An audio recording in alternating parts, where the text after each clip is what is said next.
Istanbul is Turkey's largest city. It's the heart of Turkey's business and cultural life. The country's largest port and home to more than 12 million people.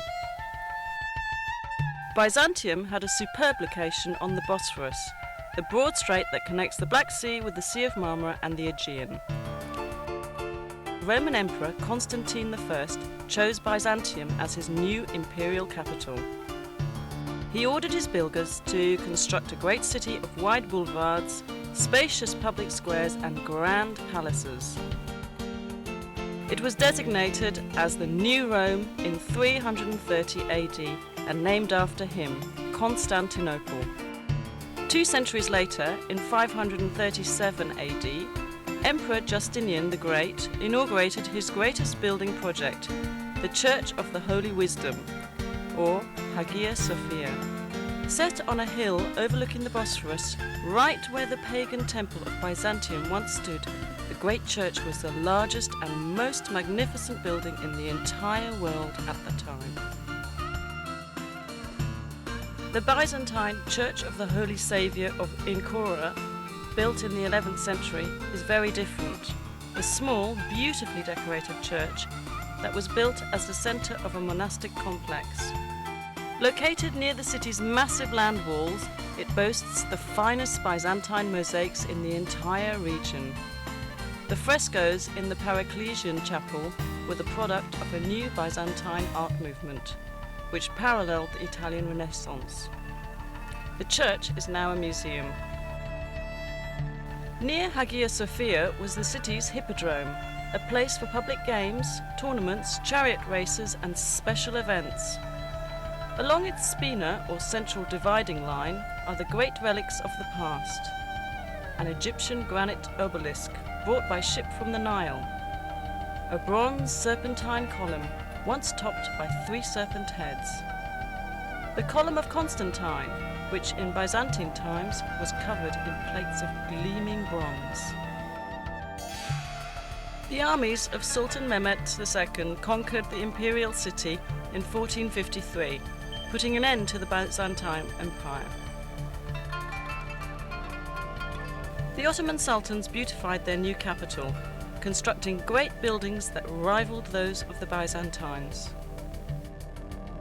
The Blue Mosque, built by Sultan Ahmet I in 1616, was set next to Hagia Sophia so that people could compare the 2 artistic achievements.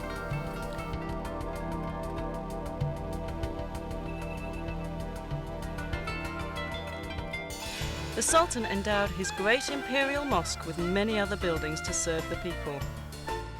Fountains, a health clinic, a soup kitchen for the poor, a Turkish bath, a theological seminary, living quarters, shops and storehouses.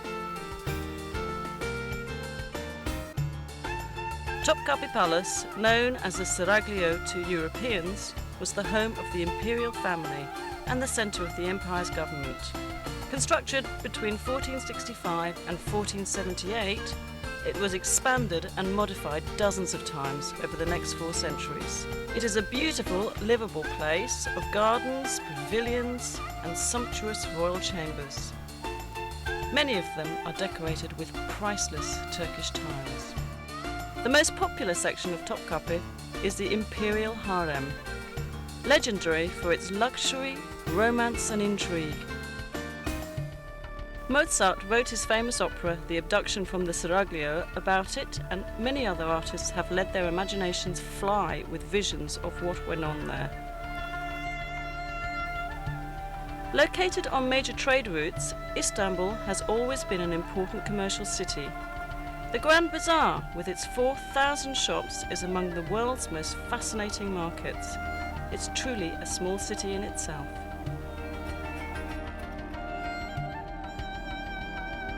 Nearby on the Golden Horn is the Egyptian or Spice Bazaar, known in Ottoman times as the place to buy exotic spices and herbs to be used in cooking or as traditional medicines.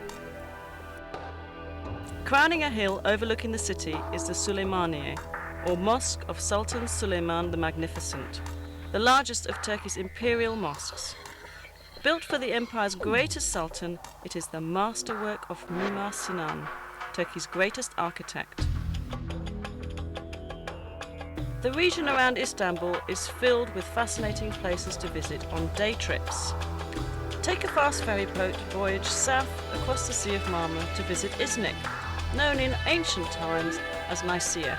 Iznik is known today for its agriculture, but it has a deep romantic history. Ancient Nicaea was an important political, cultural and commercial city surrounded by powerful city walls which survive to this day. The early Christian church held two important ecumenical councils here. At the first council of Nicaea, held in the year 325 at the church of Hagia Sophia, theologians set the stage for the adoption of the Nicene Creed. A short drive south of Iznik brings you to Bursa, a large and growing city clinging to the side of the Bithynian Mount Olympus. Bursa was already ancient when, in 1326, the Ottoman sultans chose it as the first capital of their rapidly expanding empire. They beautified their new capital with fine public buildings, including the Ulu Jami, or Great Mosque. Dating from 1396, it is the oldest Ottoman mosque still standing. A quarter century later, the Green Mosque was built. Its style is different from that of the Arab-influenced Ulu Jami. The Green Mosque and neighbouring buildings, a royal tomb, a theological seminary and a soup kitchen for the poor, give us a glimpse of what Ottoman architecture would achieve during the coming centuries. Since ancient times, Bursa has been at the centre of Anatolia's silk trade. Much of the trading takes place in the historic Kozahan. The ultrafine silk thread is dyed and woven into brightly coloured Bursa scarves, shawls, blouses and other garments. Perhaps the most beautiful products of all are the fine Turkish carpets woven of pure silk or a blend of silk and wool. West of Bursa's city centre is the suburb of Çekirge, famous for its hot mineral springs. The Romans enjoyed these baths, as did the Ottomans, who restored and improved the facilities. And in a few hours you'll arrive at the Dardanelles, the historic strait which connects the Aegean and Mediterranean seas with the Black and Marmara seas. During World War I, Winston Churchill sent a huge Allied fleet to force its way through the Dardanelles in order to capture Istanbul and reopen the sea lanes to Russia. Stout Turkish resistance halted the fleet and the invading army, but the cost in casualties was horrendous for both sides. The Allies suffered more than 250,000 casualties and the Ottomans an equal number. Overlooking the southern mouth of the Dardanelles stands ancient Troy. There has been a settlement here since the Bronze Age. The poet Homer tells us the Achaean Greeks attacked the Trojans more than 3,000 years ago because beautiful Helen had been abducted by a Trojan prince. Modern historians believe the 10-year war was probably fought over control of the Dardanelles. Whatever the cause, the Trojans lost.